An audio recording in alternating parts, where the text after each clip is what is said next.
Buenas noches, mi nombre es Eduardo José Ramón Serrano, soy estudiante de Contaduría Pública de la UNAD. Vamos a presentar la materia de la persona como ser trascendente, vamos a presentar cómo comprender el sujeto histórico. Hay que partir ciertamente de que el sujeto es el que hace la historia y es el mismo que la recuerda. El sujeto es el centro de toda la historia, por eso el sujeto es histórico. Eh, Hoy vamos a ver una relación de globalización, Estado y ciudad, en donde está presente el sujeto histórico, y pues partimos desde la globalización, donde se nos presentan dos clases de globalizaciones o dos globalizaciones en la historia, ¿no?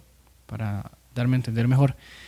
La primera globalización fue hecha por Estados Unidos con los computadores y con los celulares. Ya viene en decadencia esa globalización porque pues cada vez se ponen más baratos los celulares y los computadores.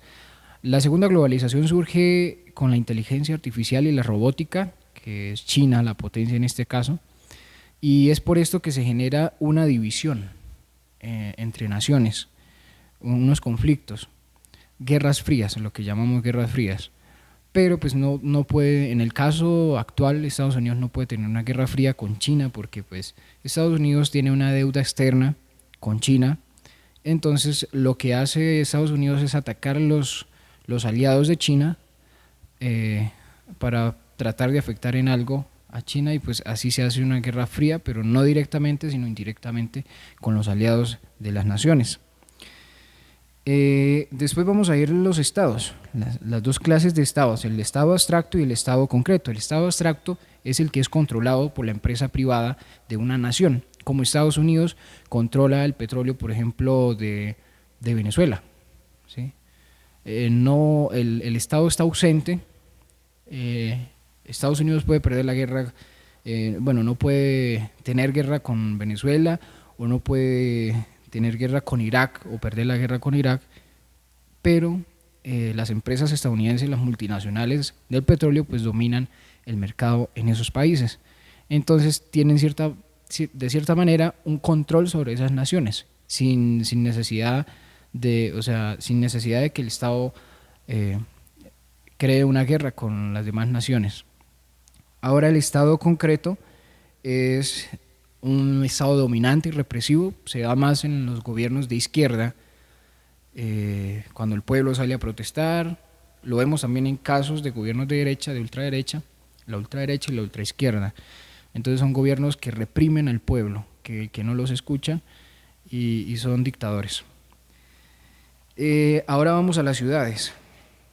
Pues tienen una gran proyección hacia el futuro de las ciudades y un papel fundamental, importantísimo hacia el futuro. Eh, Hay tres aspectos importantes en las ciudades, que son las mujeres, que son los jóvenes y que son los artistas o el arte. Las mujeres, ¿por qué? Porque las mujeres saben definir muy bien el territorio, tienen el concepto de territorio muy bien, lo tienen muy bien conocido, por así decir. Los jóvenes, porque pues, los jóvenes han tenido pocas oportunidades, en nuestro caso en esta nación, pues tienen pocas oportunidades de acceder a un estudio universitario, y si hay algunos que acceden a algún estudio universitario, pues cuando salen de profesionales pues no hay empleo. Entonces por eso van a ser fundamentales los jóvenes en las ciudades y los artistas no los artistas clásicos que conocemos, sino artistas de grafitis, de artistas, digámoslo así, novedosos, ¿sí?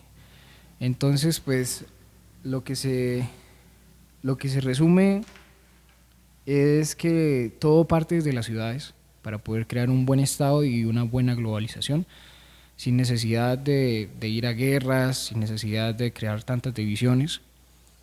Todo parte desde la ciudad, porque pues ciertamente las guerras y frías y todo lo que está pasando actualmente, los que más llevan del bulto, así por decirlo, son las ciudades.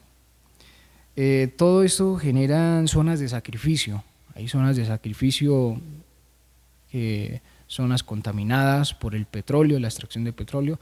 Todo eso son llamadas zonas de sacrificio. En nuestro país también, por ejemplo, la guerra con los paramilitares, por el narcotráfico. Todo eso son llamados zonas de sacrificio. La descolonización, la eliminación casi del capitalismo, que creo que es imposible, y el etopatriarcado también, que es lo que se busca reducir o eliminar o controlar. Pues el problema es que en las minorías, en los movimientos, hay divisiones, porque se generan en esos movimientos discriminaciones de toda clase. Por eso es que no tienen una articulación como lo tiene el gobierno opresor o el que está en el mando, el gobierno dominante. Eso es lo que es el sujeto histórico, comprender el sujeto histórico. Todo lo que sucede a través de la historia afecta al sujeto histórico, que está en el centro de todo. Es el que está midiendo la historia en todo, porque es el que tiene la razón.